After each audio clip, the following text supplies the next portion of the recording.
Hello, my beautiful friends, and welcome. Remembering this, that there's nothing new under the sun, but every sunrise is beautiful.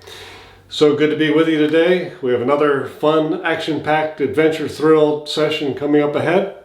The title of this talk is Navigating Pressure, What to Do When the World is Closing In. First, I'd like to start with a little trivia. Most people don't know this, but autocorrect was created by a man named Joe Check. Yep, Joe Check. And it was very serendipitous indeed, because when he was coming up with the more modern version, the 2.0 version, he almost made a huge mistake. But while he was typing the name into the computer and was getting ready to hit the click button and send it around the world to everyone, hopefully make a lot of money and make the world a better place, the 1.0 version leaned over his shoulder and said, "Correct is spelled with 2 R's, sweetheart." And he looked over and said, "Thank you, honey." Anyway, if I got a little smile out of you, please hit subscribe and share this with people that you know and love that would like to join the conversation, or it would be good if they join the conversation. Okay, off we go. Navigating pressure, what to do when the world's closing in, or what to do when life hits the fan, if you will. When life is closing in around me, and when stress is starting to get big, or somebody hurts me or offends me or whatever, the first thing that I try to remember myself doing, you know me, I'm all about centering, which is really good. You can center yourself, take a breath, but also incorporate into that thought that it's going to be okay. Realize that regardless of what's happening to you or what's happening to those you love, at some point it will be okay. It may not be what you want, it may not be what you think is optimal, but in 95% of the cases, it turns out to be okay. So this too shall pass. If we keep that in mind when things start getting tough, when you get that first gut clenching thing, or you start to panic, or you get fearful, or you get angry, and you go, okay, center myself, this is going to be okay. I've been through something like this before. We've all been in that situation. I think most have been in that situation where you're lying prone on the floor and you've thrown up the entire contents of your stomach, including your stomach itself, and you want the earth just to open up and swallow you up and get rid of you because you think you're never going to heal again. Well, you look back and yeah, you can remember those times and almost smile about them, but you certainly weren't smiling about them when they happened. Maybe you got dumped by somebody, and at that moment in your mind you're swearing allegiance to everything that is single, that you will never do it again. Yet, what happened? Love usually strikes again. Somebody catches your eye, or somebody catches your ear, whatever it is, it comes back again. Time passes, and it's okay. Maybe at some point in your life you've really overcommitted, and you missed an important deadline, or you missed a house payment, or you missed maybe an important ball game or a wrestling match or karate or whatever it is your children do or your spouse does, and you miss those events. And yet, as time passes, most of those things are okay, especially if you're keeping up your obligations over time. And if you hadn't, at some point there's a reset in your life and people see a reset, then you have an opportunity to gain people's trust again and realize, yes, it can be okay even after a major catastrophe or disaster. In life, we have morning and night. We have hot, we have cold, we have fun, we have pain, we have love, we have hate, we have all these things that remind us that events happen and then they move on. Time keeps going on. The lesson that time goes on shows us that there's another time, there's another day, there's another thing where we can have a good time, we can be okay. You reach over to grab a board when you're doing a nice little project for your family and you get a massive splinter in your finger, and that turns the job into a really unpleasant experience. Get the splinter out, it hurts for a few days, you finish the project, and what do you think about? Do you think about the splinter, or do you think about the beautiful deck that you've created, or the little frame you made, picture frame for a child's hand-drawn artwork from school? Times and seasons happen to let us know that it will be okay. Time will pass and we'll have another opportunity. Lord willing, creek don't rise. A very wise person has to remind me often.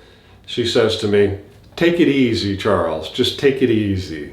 So when I get all worked up and anxious that this isn't going my way, that's not going my way, that person's wasting my time, which is my biggest trigger. I don't like having my time wasted.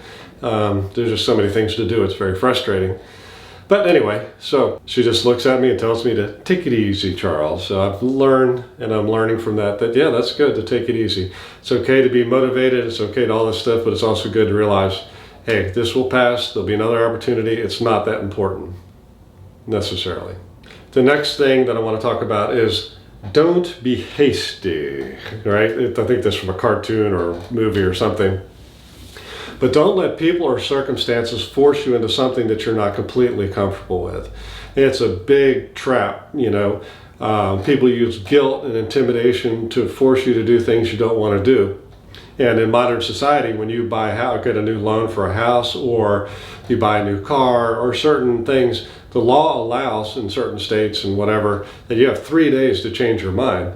And there's clear and obvious reason for that is that sometimes emotions get the better of us, and people that are really good at intimidating, and I'm not necessarily, they're not using their fists to intimidate you, but they know how to manipulate you emotionally to do what they want you to do and what you think you may want at the time, right? Somebody gets you angry, offends your wife, and you may want to just beat them up. But in thinking about it a little bit, it's better not to do that and let nature take its course and go about your way, and things will work out much better.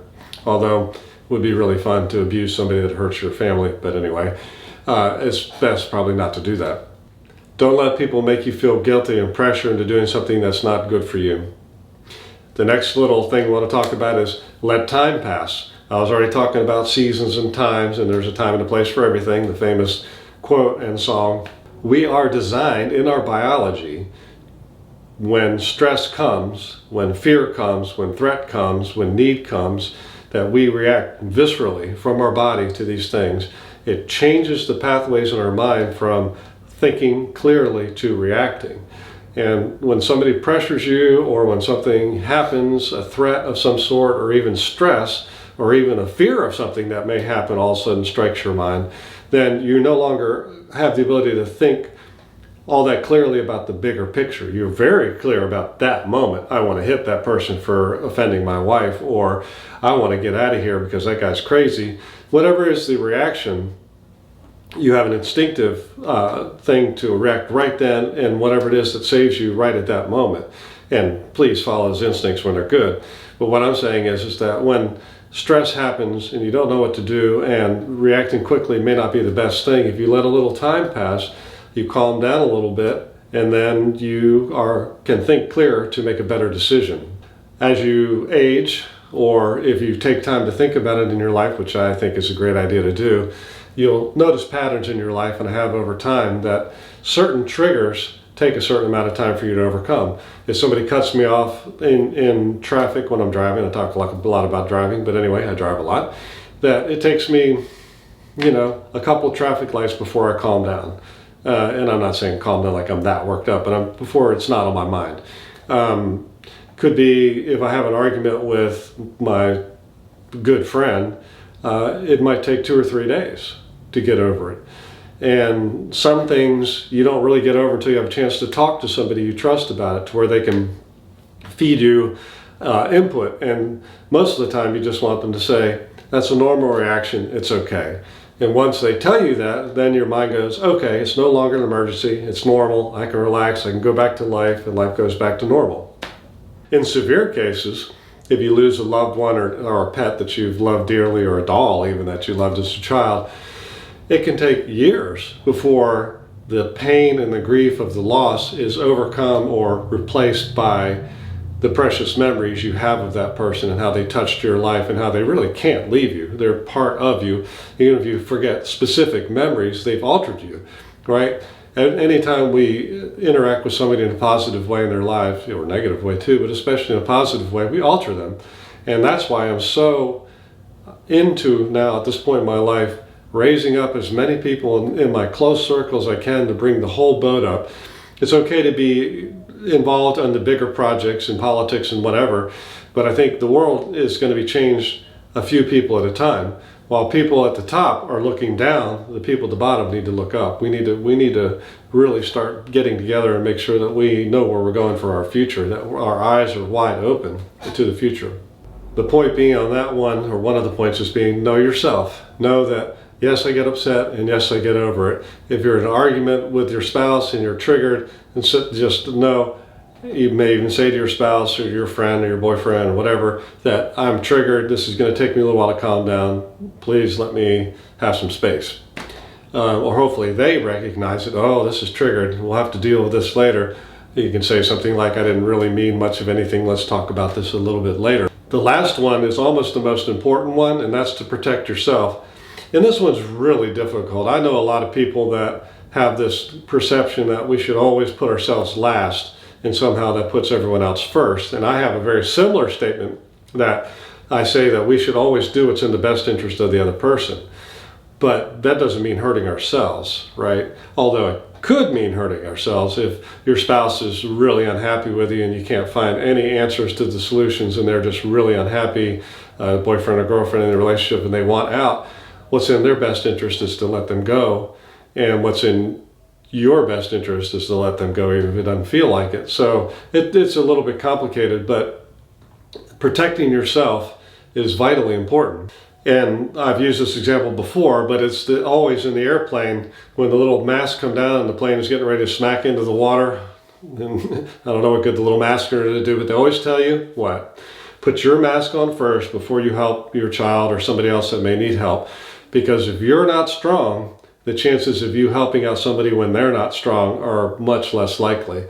So we need to be healthy, strong, emotionally there, and then we can help other people. If we're allowing other people to push us around, take advantage of us, use up all of our resources, whether that's money, energy, time, to where we really don't have time to regain our own, then eventually we're going to be the ones that need help, and the people that you think you're helping, you're actually doing kind of a codependent relationship where they're not growing and they're sucking all your resources. So you need to protect yourself, and especially I am in sales, and I have friends and children that are in sales, and I think it's an honorable trade, but there are times when people in sales that use emotions against those or use it to manipulate people to get what they want rather than making sure that the person you're helping really gets what they need.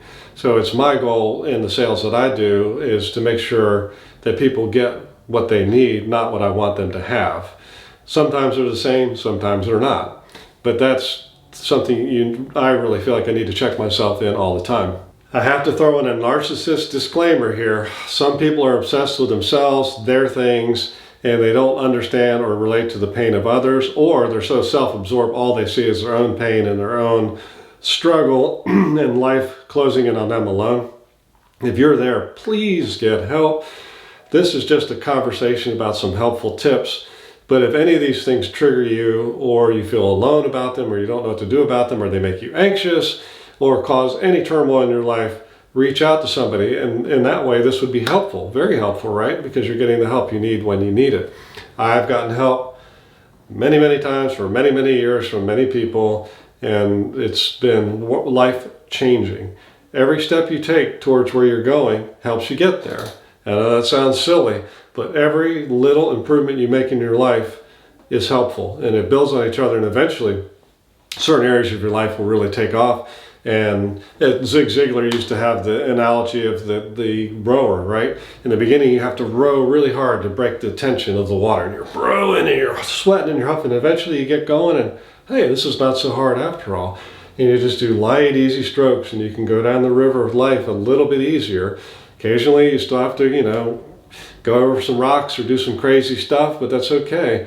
The more aspects of our lives we can get in order, and then we can once we get a little footing, we can reach out in another area, and our life can expand and expand until the day we're called out of this place. Life is given to us for joy. Pain is an uncomfortable part of life, but it can be managed most of the time. Let's all work together, comfort each other, and lift the world up together. I had a closing thought. A cool breeze floats by as night draws close. I can sleep now. Vivid adventures ensue, expressing my needs and desires. Soon I will awake to another day to add love and purpose to the world. Each day, each moment, building connection. Each stressful event making me stronger and better able to serve my friends. It's all good, indeed. So, Good being with you today. Love you guys. And in honor of my friend Wim Hof, not that he's a personal friend, but he's inspiration. All the love, all the power. Have an amazing rest of your day. Bye-bye.